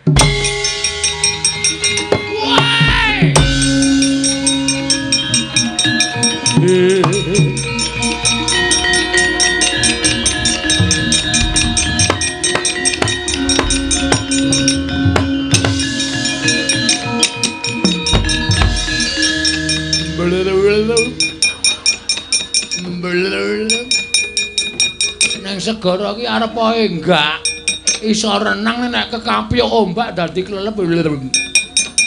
Diantenan yo. Weh. Oh, yes. Edan. Sapa iki ngising nang segara iki? Kemambang mengenangi bathukku. Mangane mesti bangsa tongseng-tongsengan. Ketara atose ra jamak-jamak. Iki saya nengah aku itu boleh jadi patiku tenan.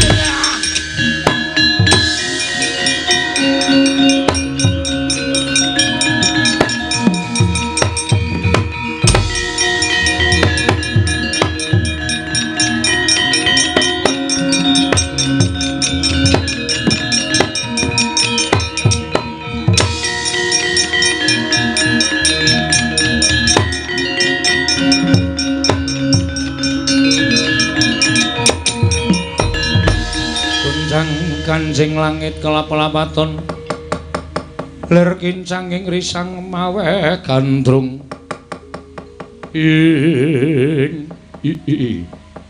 Mastu nama sidam sekaring bawana langgeng mula kok buron toya padha kepanasen awit gara-gara ingkang tumanduk ana ing samudra kabeh padha sambat jebul kecemplungan Bagong nganti ora eling Purwadusina. Bagong Panakawan ulun tambani ulun Sang Hyang Baruna ingkang tunggu segara Panakawan Bagong.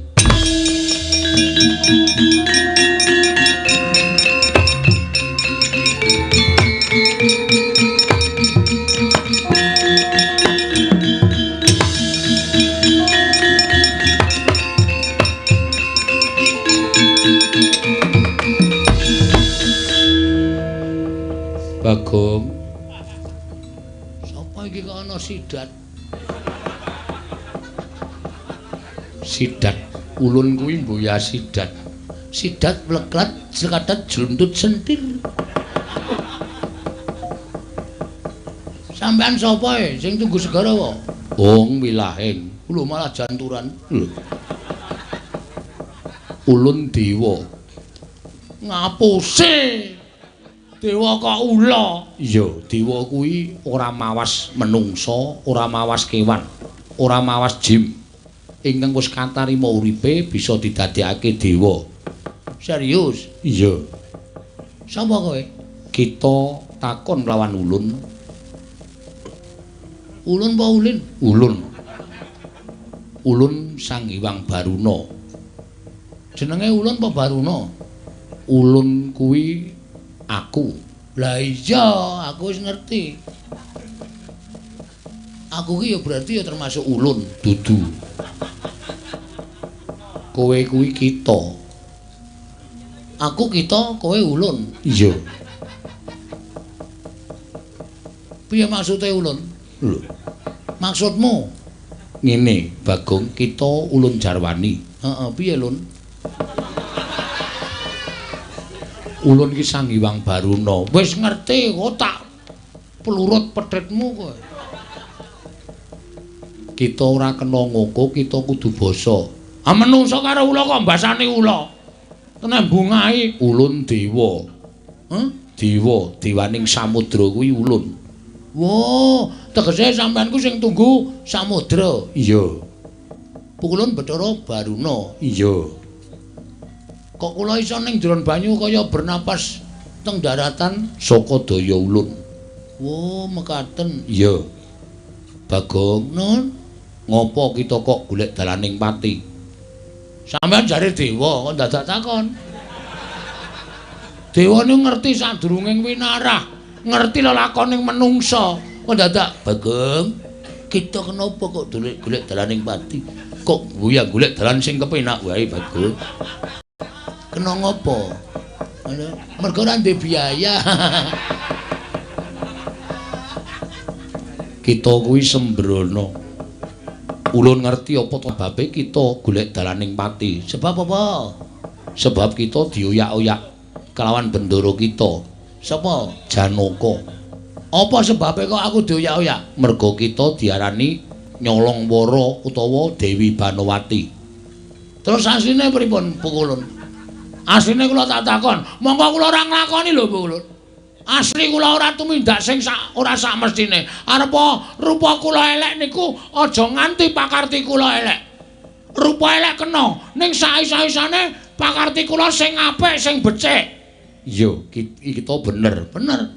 Terus pripun iki? Cara jalan keluare pripun? Ngene bae. Ngono, ngene. Ulun kita dandani. Wujud apa? Aku mau nek wujud wong elek. Aku wis elek didandani elek. Wujud Brahmana. Pendhitane enom. Ya, enom. Ulun manut lan jeneng kita. Wis gawe dandani. Ya. Ulun bakal paring busana kelawan jeneng kita. Ya, siap. Ulun melu kita malu malah panjenengan ulun. Ulun melu kita apa kita melu ulun? Sing positif dewa kok mencra-mencre. Kita melu ulun. Nah ngono, nek kita melu ulun sengsara kita. Ulune uripe plendas-plendus kok. Ngejak wong. Yo kene ulun dandani. Ngestakaken dawuh Bu Ulun, manjing lan panjenengan ulun. Monggo Bu Ulun.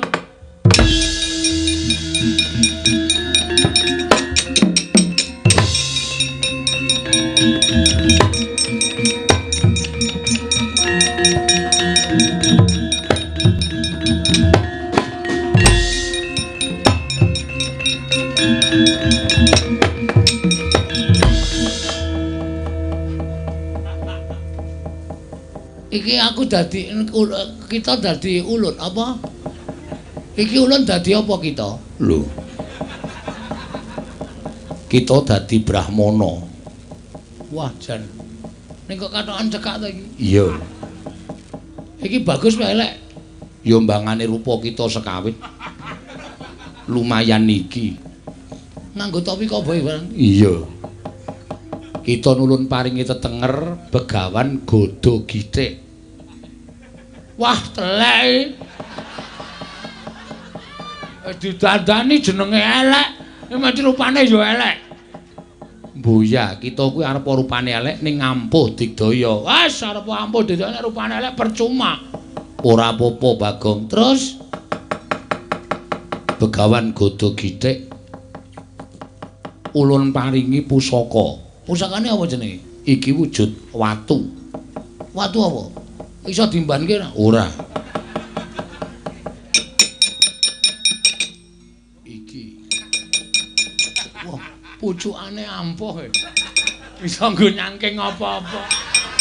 Edan, cendeli anduk mesti sing bergengkeng. Cendeli anduk dengkul kita. Pucukan kok rosane kaya ngono ya. Edan tenan kok anggo gotong watuke kuat e. Ngono aku ki wah wis ora. Wis ora sentosa meneh wis. Aja kok cendeli anduk. Cendeli kathoke medhun. Kita kuwi lembuke kurang ae. Asli kuwi aku ora golo. Fakta. Iya, iya.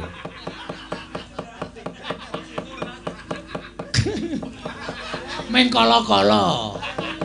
Kala-kala sok gleleng, kala-kala sok oke orane. Iya, iya. Edan tenan. Nganti asline aku wis sedih. Iya. Kita nggawa iki supaya dadi pusaka nggon kita bakal mbabar lelakon iki aja nganti jeneng kita asor merga saka pokale wong kang nyolong ning negara Ngastina memba lan jeneng kita mengkono ngono ya inggih aku cemburu karo petite cara Baruna jan ketok pengkuh banget kok kaya ditato edan ditato bolot. Iya, pantes. Gaya tenan. Arep wis tuwa ijek gleleng. Cemburu aku. Iya, iya. Terus kula lek metu saka segara, kita numpak Pethit Ulun. Ulun nuncalake kita bakal jedul saka segara. Ngestakaken dawuh pukulun.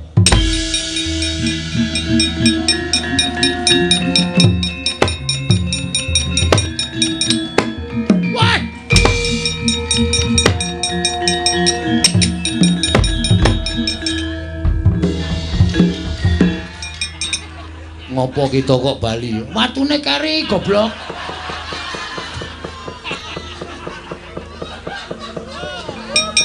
Bali kok renang banter banget.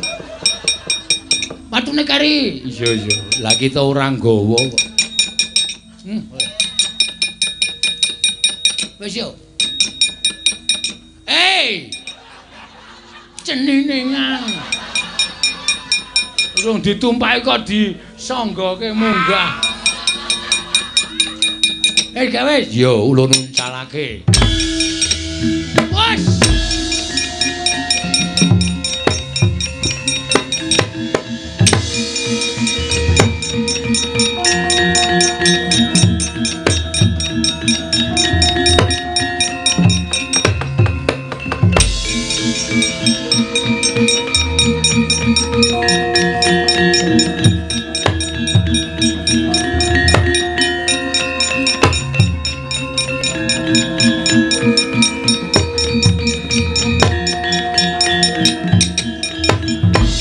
Gunjang kancing langit kelap-lapaton lerken sanging risang mawe gandrung Arjuna wonten paring adawu kesusu kaselak ngrampungi perkara nanging tanpa pitung liripun kados pundi dene paduka paring dawuh mekaten ndak sawangska kadohan kowe arep merjaya Bagong merga rasamu mangkel atimu kebranang nalika Kakang Prabu Mandura paring dawuh yen to Bagong wani dadi duratmaka ning taman negara Ngastina.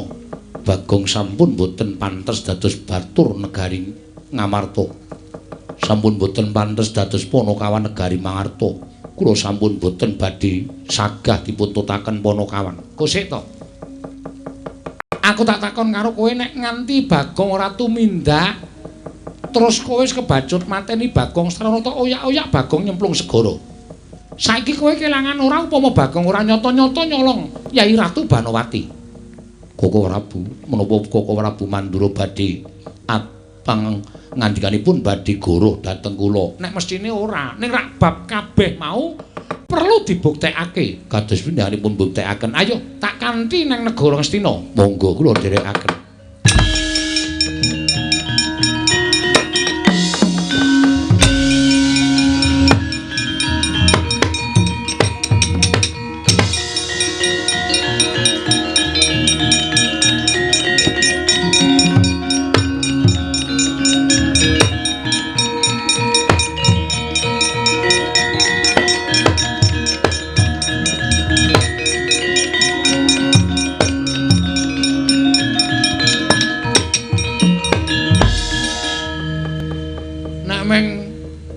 yang-yangan nang taman iki suwe-suwe jelek ya. Inggih.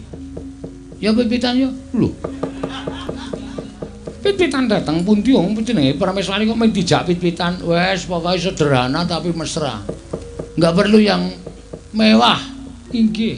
Ora perlu kudu kaya putri ratu kaya Prameswari. Saiki kowe iki dadi bojone Bagong.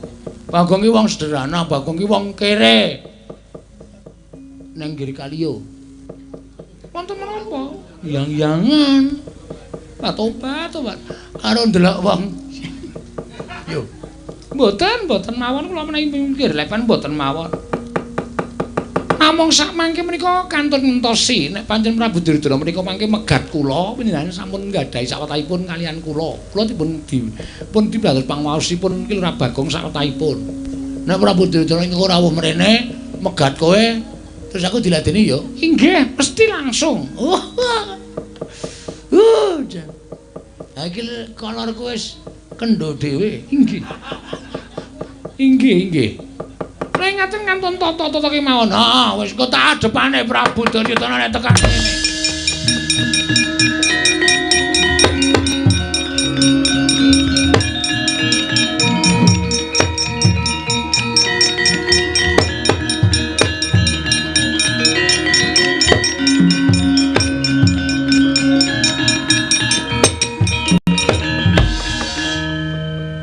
Nyata ngono kok Janaka kasinggihan menungso ratatanan ketoke nyemplung segara jebul malah mrene Bagong kowe ora pantes urip ana ing alam padang.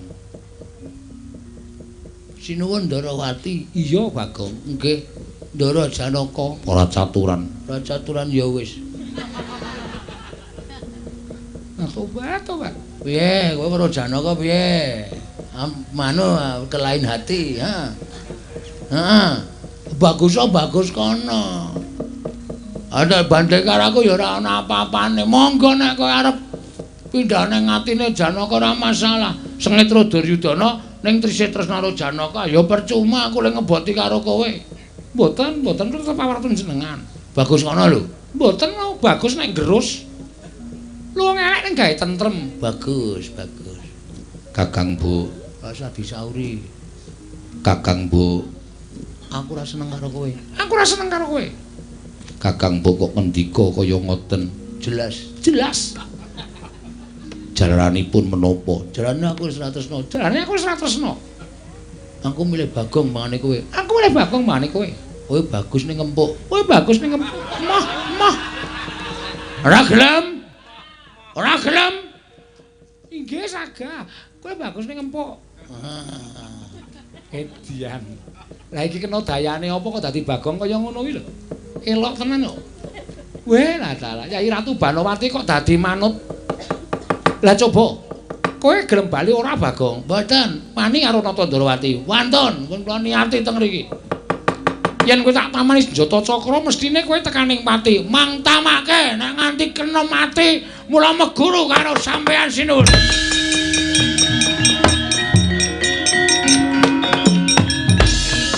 Winatek dening Nata Ndarawati. Parandene senjata cakra datan pulun medal saking kancing gelung kaget kadra wekasan Nata Ndarawati. Gagat yo batur.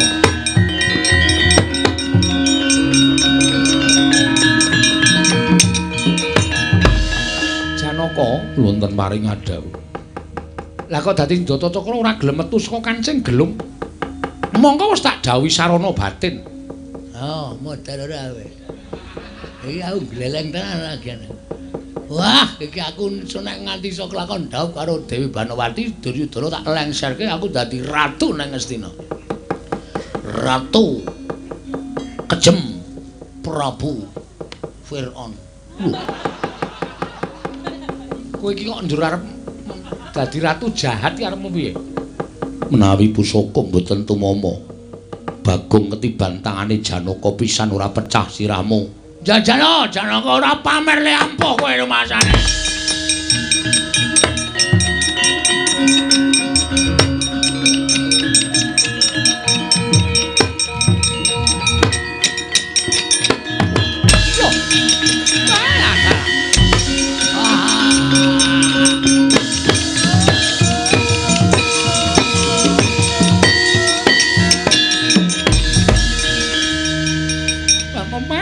nyunjunge.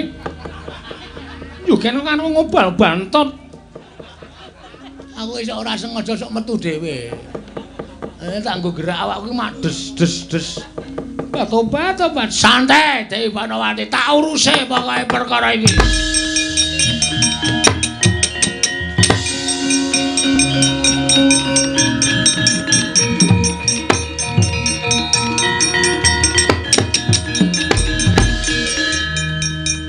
Iki ora sebaene.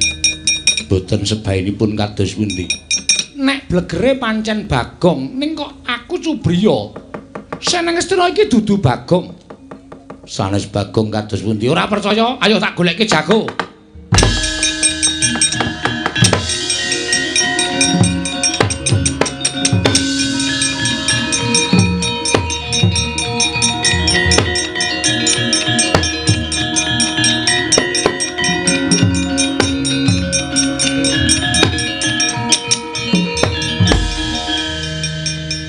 Iki sapa ana pendhita kok nuwun sewu pasuryane kaya dudu wong. Oh baruna kae kok tak plurut tenan kok. Ngapusi karo aku jare tak dandani pendhita bagus. Lambene kok nganti turah-turah semono. Iki sapa? Pendhita Kreyang Kabur Kanginan. Layangku. Tak tampa wingi ora usah nyanyi to, jenengmu ki sapa? Begawan Gada Githik.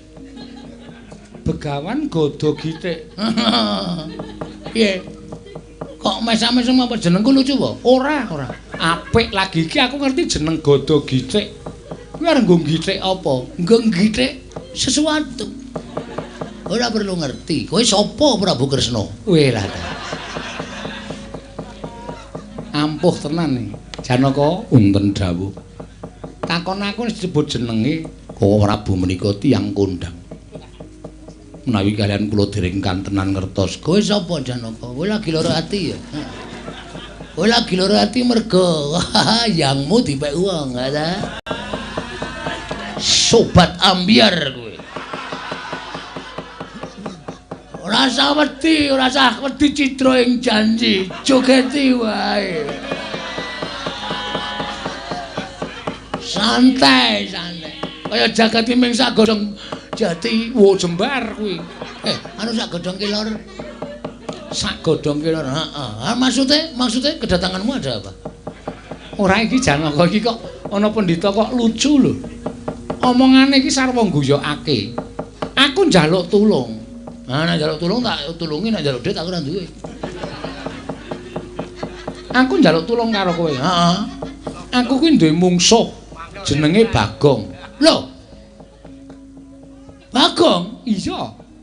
Bagong kok wani ngepek utawa wani kurang ajar karo Dewi Banawati ki ora wangun to? Ora wangun.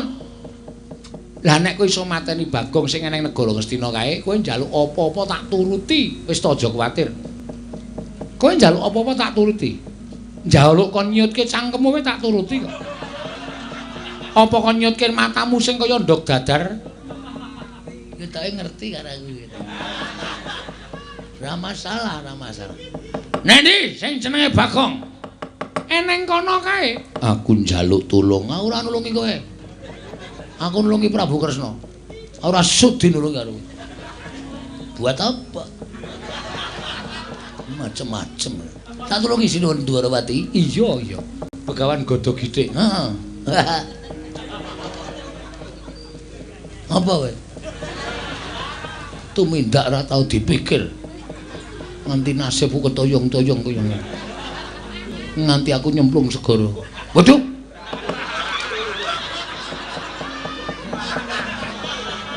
Koko Prabu. Piye? Kok pendhita niki wau bloko nyemplung segara, mongko sing kula oyak-oyak nyemplung segara menika Bagong. Lah wong kowe iki jenenge wong ora awas. Kowe kira wong ora awas to? Kae mau ki sapa rumangsamu? Dian. Mula karo ki lho kok sajake kaya sengit banget. Sengit wong kowe ki ya ora nganggo petungan kok. Ora luput kok tok oyak. Saiki piye ayo? Nek kanane kaya ngene piye? Sing dadi pendhita iki mau sapa? Terus sing nang Astina iki mau sapa? Lupute sapa? Aku tak takon karo kowe. Aduh, penawi mangke kula saged pinanggih kalian bergawan Godha Githik ingkang sejati. Kula badhe nyuwun pangapura. Lah nek ora njaluk ngapura kowe dosa kowe Janaka.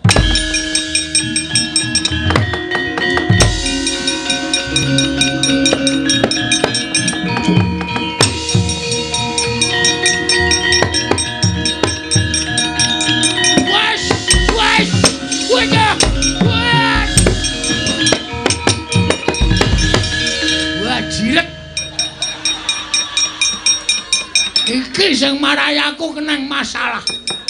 Setan tenan. Lho sapa iki suarane kok padha karo aku padha wae. Wah, persis tenan. Setan rata-tatanan. Sawa Begawan Godha Githik. Kowe sapa? Aku Bagong ngandel ora. Tobat. Pengen wonten menapa? Iki lho, ana kere munggah ning Taman Sari. Kere matamu kowe.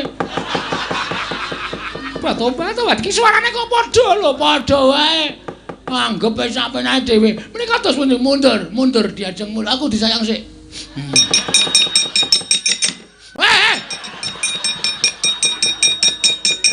Kowe kok melu nyayang aku? Aku pengen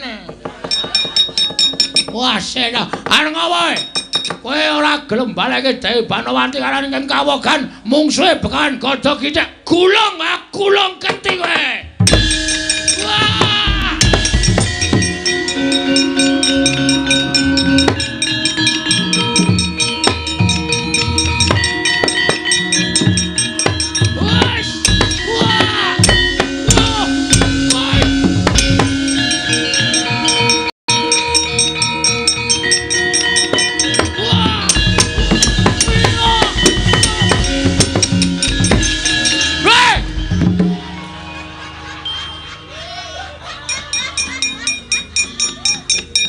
Aku kok ngedep pengilan iki piye iki? Lho aku kok ngedep kaca iki piye iki? Padha e. Kok gak ngedep kaca iki?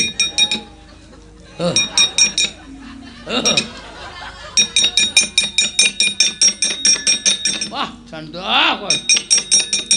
Tobat. Wah, ngedeng kok padha. Aduh, diajeng guys. Diajeng garwane mbok. Hei.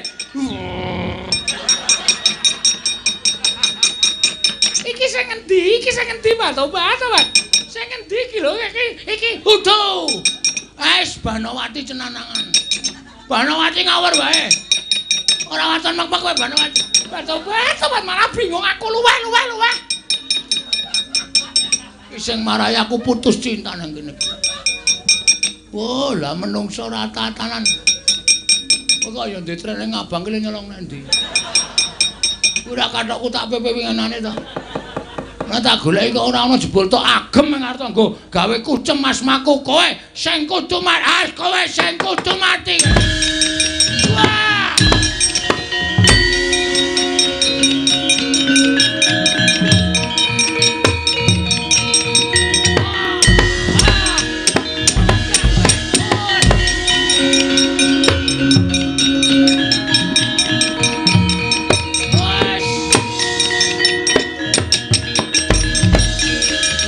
Gleleng kowe nduwer cangkemmu ya nduwer kok kowe wis nduwer. Mangkel aku ora. Areng apa kowe? Tak idak kowe. Modar dening aku kowe ya arep modar tuthuk watu mapuru. Ora modar aja dundang Bagong. Aku ki Bagong. Wah, ora ngijoni. Banjur nekat ben kowe cerewet bae mate dening aku kowe.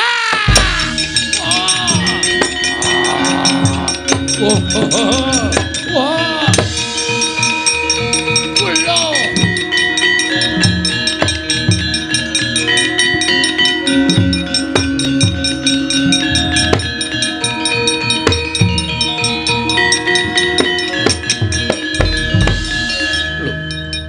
Iki kaya Jim Citrasena. Inggih sinuwun. Kowe ingkang jaga ringin kurung negara Ngamarta, kowe mbiyen bangsaning Jim. Kowe undhagi ingkang yasa negara Ngamarta kasinggihan. Tumuli kowe diwenehi pengayoman dening Kyai Prabu Puntadewa kudu mapan ana ngringing kurung negara Ngamarta lan jaga marang negara Ngamarta. Lah kok dadi iso kaya mengkene kahanane? Sejatosipun namung nampi dawuhing dewa kula kinen babar sawijining cariyos. Ingkang magepokan kaliyan Ki Lurah Bagong kula nyuwun pangapunten sewu-sewu kalapatan diagung pangaksami. Sapa iki? Komunisena-sena. Sapa iki? Dalange kok udu. Menungso rata-rata. Pancen panjalmane jajal. Ang waton garuk wae. Syukur kapusan kowe wingi ya medal kae. Ora apa-apa. Hidup-hidup sedekah. Ayo balya ning ringen kurung. Balya aja gawe memala. Inggih ngestaken dawuh Ki Lurah Bagong kula nyuwun pangapunten. Tak uyuhi sok ringine. Wis gawe masalah karo aku kowe. Ben pesing. Ampun apa? Mulih ana. Inggih ngestaken dawuh. Wah.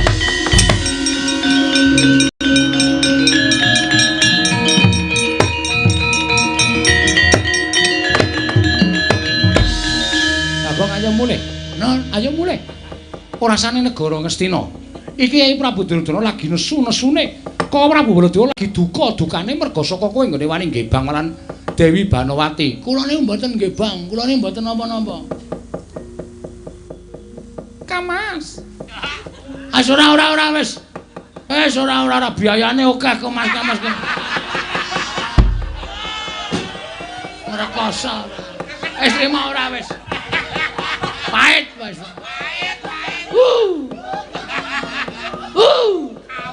Ora kaya mangkel aku.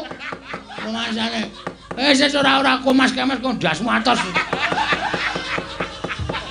Ngene kok. Kowe iki garwane Prabu Duryudana. Bali kaya wingi-wingi. Ora usah nyenyamah marang asmane Ki Lurah Bagong. Marai kucem asmaku. Marai elek asmaku. Mulih. Muara mulih tak obong ndasmu. Lho. Iki prameswari. Oh iya ndeng lali aku. Konjor.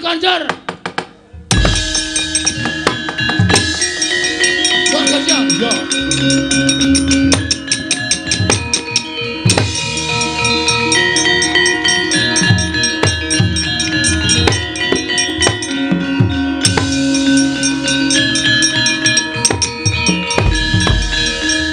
Wah.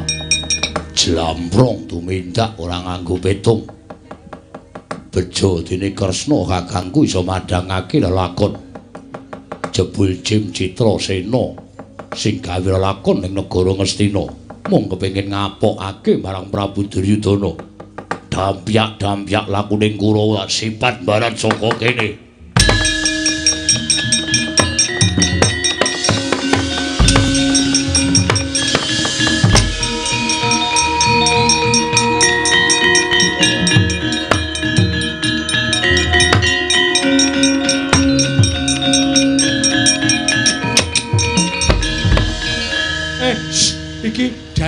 Iki bagi aku. Wes. Bengi iki lakone aku. Oh. Kang Aso. Iya. Pon paripurna Ndara. Iya. Purwa Madya lan Pasesa. Busana. Ah, lan ora kleru-kleru. Sedaya menika meneng kinarya kaca Benggala. Saben cerita ringgit para sedayun atas menika monggo kula aturi amethik. Ingkang awan dipun bucal ingkang tebih, ingkang sae monggo dipun ugemi sesarengan kinarya sangu anggenipun badhe wonten ing Candhi Prambanan. Semar. Kula. Rene aku malah bingung. Bagong ora entuk kok kula ora entuk dadi peran bengi iki. Sura Sudira Jayane ingkang rat Siwa Brasta teng amping olah Darmastuti kinarya sesanti Jaya Wijayanti kalih sing sambikala cinakena karo para Jawata Suminten bakul tela. Bali sore wae mergo ora payu lho. Wah. Cekap semanten crita kula dalu punika menawi wonten lepat kula pribadi lan sakanca nyuwun pangapura. Mugi-mugi Gusti paringa berkah dhateng sedaya kemawon ingkang sampun keparang mresani ngantos dumugi enjang menika, Ndara.